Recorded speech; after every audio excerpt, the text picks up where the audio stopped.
Welcome, Anne Nortcliffe, Programme Lead for Industrial Collaborative Engineering, giving you an insight into professionalism that you need to address when starting on placement. On your first day of placement, you need to, you'll be introduced to the team that you'll be working with, but some of the questions you should be asking about is when are you going to receive your fire training and any other health and safety training that you need to have, or any necessary safety equipment that you need to receive or clothing. But other things that you should be making inquiries about, just in case, is what procedures do you need to follow for if you fell sick. So you'll need to make note of critical telephone numbers. They may be very insistent that you telephone, so don't make the mistake, as one student did recently, is texting their boss to say, I can't come in, I've got to go and see the doctor first thing in the morning, and the boss immediately texts back saying, in future do not text, phone please. So ask what the procedures are so you don't get yourself into trouble. If you're going to be off for anything significantly longer, remember that they will have procedures about you may need to have fitness to work, sick note.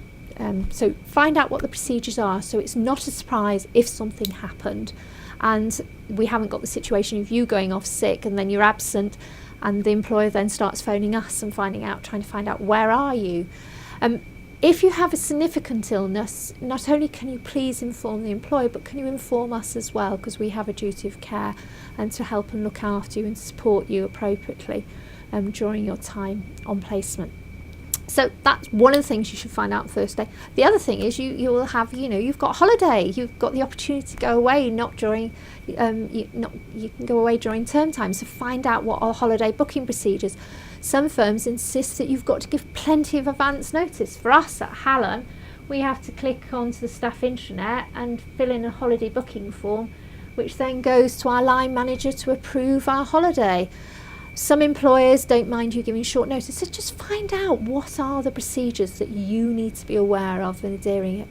Some of the other questions you may have want to pre-do before you start placement is find out what kind of formal attire do you need to work in their working environment. They may be smart casual, they may insist that you are shirt and tie every day, or very smart clothing and appropriate footwear, no trainers. So find out if there's a dress code before you turn up for work, what is acceptable, so they aren't, bosses are not being put in an uncomfortable position of having that painful conversation with you about changing your attire.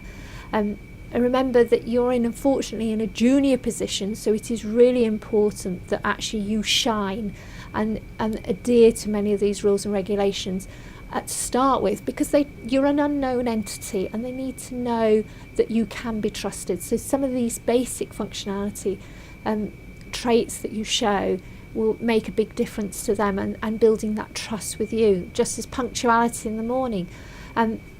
Research, getting there usually 10-15 minutes before you need to start work so you're not harassed. Research every permutation of getting to work, just in case, like today in Sheffield, the whole city became gridlocked because the M1 was shut. Be prepared for those eventualities. They do happen, so you can still cope, so you're not in a position that an employer is going, you're late again. So some of the issues we've had in the past is students, get their accommodation near to where they work, so they lie in, and then they even start having their breakfast cereal at work. It's not. This is what we end up fielding. It's about you're in a work environment. Yes, you can rock up to your lecture with your coffee in your hand and your breakfast half in your mouth, and we're a bit tolerant on that. Your employer won't be so tolerant. So think about, how do you conduct yourself in a professional environment and what's acceptable behaviour, so you don't get that judgment questioned once you're in that working environment.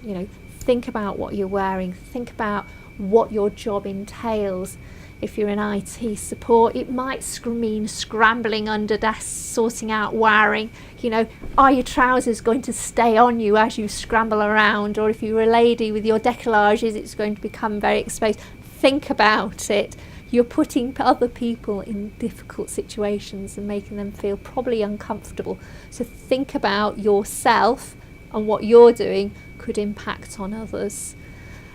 Talking about others, you may go into some challenging environments where companies are restructuring, and some people are feeling very nervous and apprehensive about their current state of their job, or had a new line manager and they want to gossip. Don't get drawn into those. You're only there for a year's time. Use your time to be objective and see the perspective from different viewpoints, and be supporting, but don't make any comments.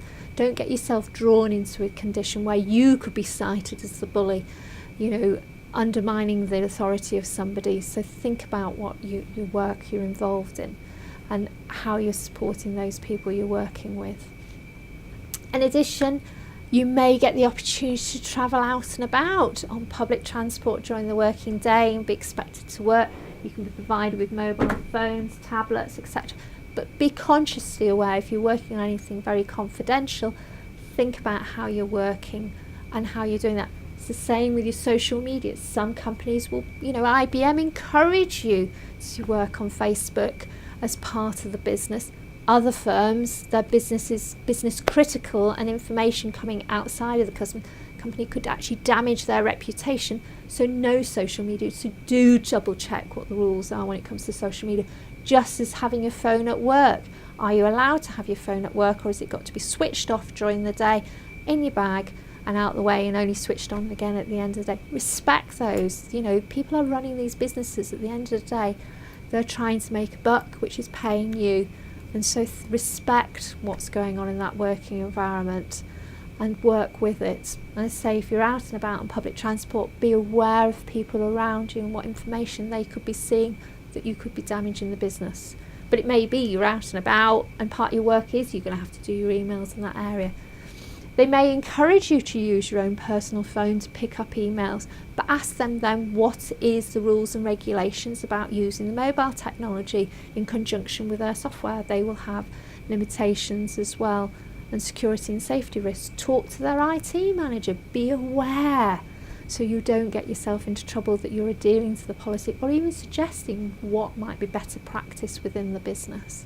You can have an opportunity to contribute and help them move forward in a professional manner in this technology world that is drastically changing on an everyday basis. And enjoy your placement. Make the most of it. Be a credit to Sheffield Hallam University. By being a professional, you're setting yourself up and getting yourself a good reference in the process.